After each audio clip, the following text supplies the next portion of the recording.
Hey everyone, what's going on? I've been neck deep in Lost Eidolons' Veil of the Witch, and the new update has given me exactly the excuse I needed to boot up another expedition, fail spectacularly in one run, come back with a smarter build, and then start grinning when everything finally clicks.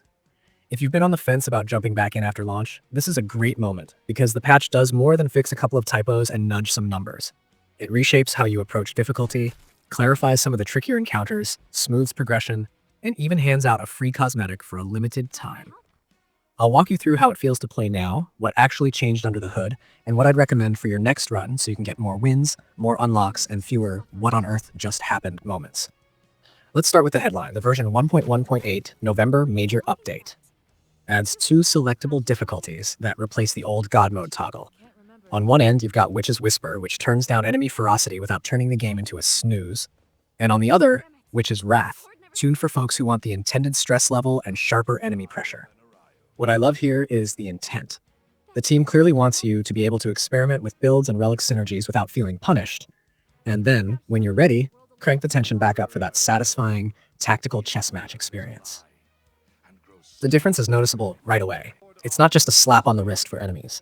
Whisper lets you absorb more mistakes while you learn, and Wrath puts execution and foresight back in the driver's seat once you're comfy.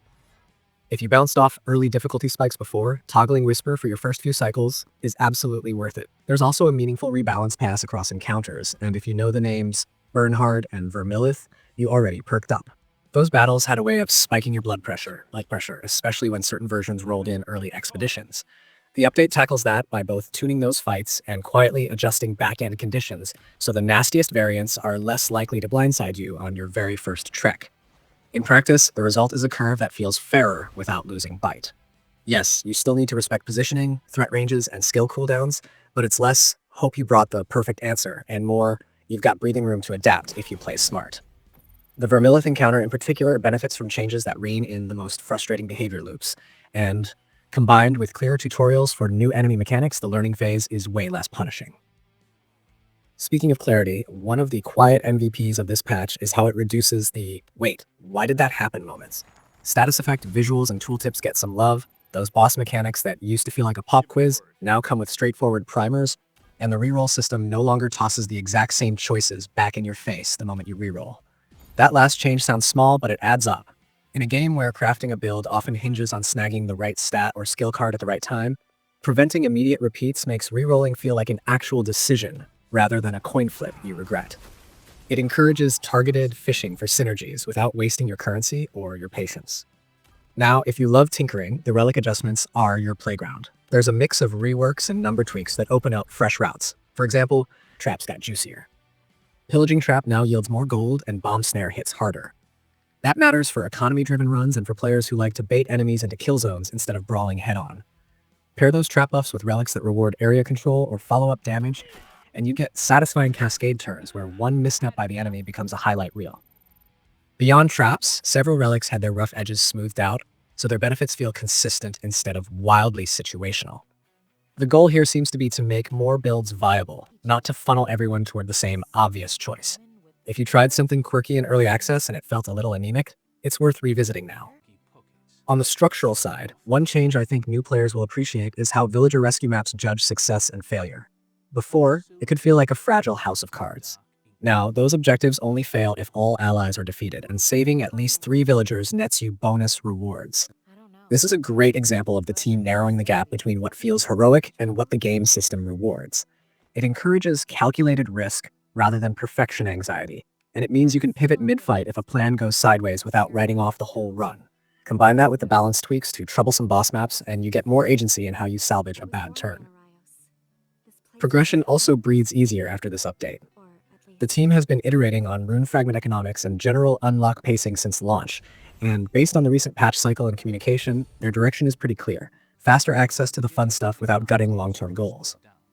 In tangible terms, certain achievements have lower thresholds so you don't feel like you're grinding for the sake of it, and the game now lets you begin tracking clues for recruitable characters right from the start.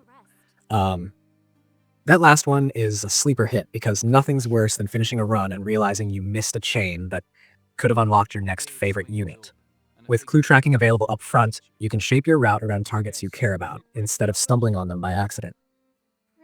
If cosmetics are your jam, or if you were in early access and missed it, the Ashe skin set has been reissued as a free DLC, but only for a month.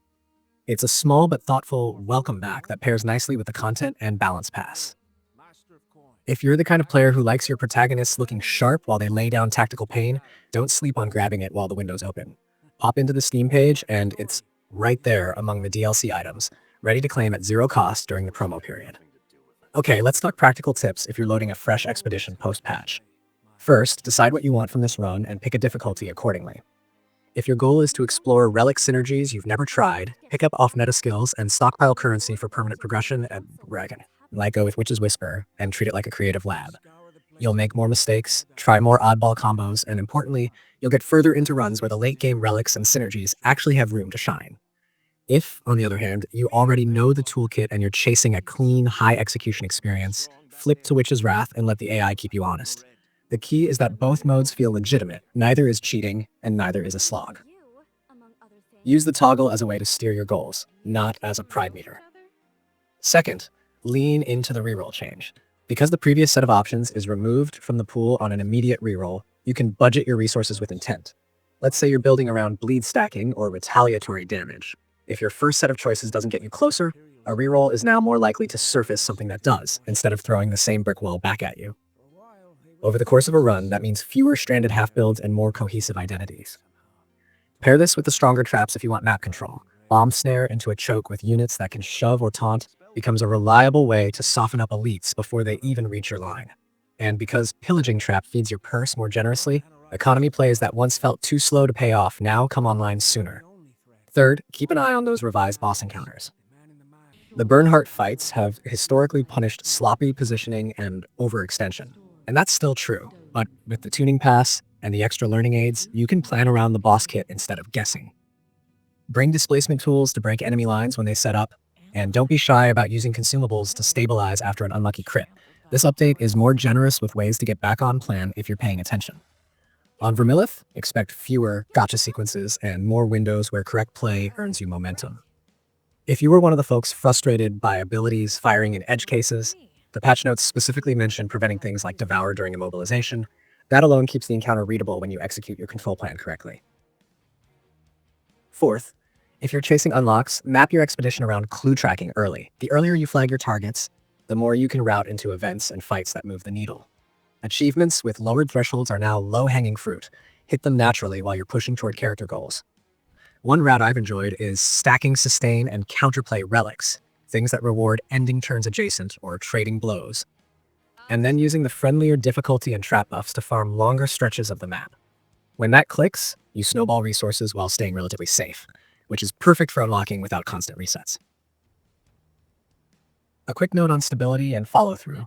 After rolling out the big update, the developers pushed a small hotfix that targets a rare soft lock or progression issue, and even posted the patch timing across time zones.